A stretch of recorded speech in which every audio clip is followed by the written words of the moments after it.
Pakistan cricket board PCB కీలక నిర్ణయం తీసుకుంది. దేశవాళీ క్రికెటర్లకు ఊహించని షాక్ ఇచ్చింది. దేశీ మ్యాచ్ ఫీజులను భారీగా తగ్గించేసింది. కాగా అంతర్జాతీయ క్రికెట్లో వరుస పరాజయాలతో పాక్ సీనియర్ జట్టు ఇబ్బంది పడుతున్న విషయం తెలిసిందే. ఇటీవల ఐసీసీ ఛాంపియన్ ట్రోఫీ 2025లో ఘోర పరాభవాన్ని మూటగట్టుకుని విమర్శల పాలైంది.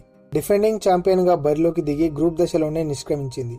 న్యూజిలాండ్, టీమిండియా చేతుల్లో ఓడిపోయిన రిజ్వాన్ బృందం వర్షం వల్ల బంగ్లాదేశ్తో మ్యాచ్ రద్దవడం వల్ల నిరాశగా వెనుదిరిగింది. ఈ నేపథ్యంలో రిజ్వాన్ బృందంపై ఇంటా బయట విమర్శలు వెల్లువెత్తాయి. ఇక ఛాంపియన్స్ నిర్వహణ హక్కులు దక్కించుకున్న పీసీబీ స్టేడియాల మరమ్మతుల కోసం భారీగానే ఖర్చు చేసింది. అయితే ఆతిథ్య జట్టుగా దిగి దారుణంగా విఫలం కావడంతో సెలక్షన్ కమిటీపై కూడా ఆరోపణలు వస్తున్నాయి.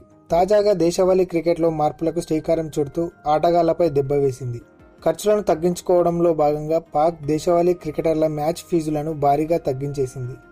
ఇది ఆ బోర్డు ఆర్థిక పరిస్థితికి నిదర్శనం.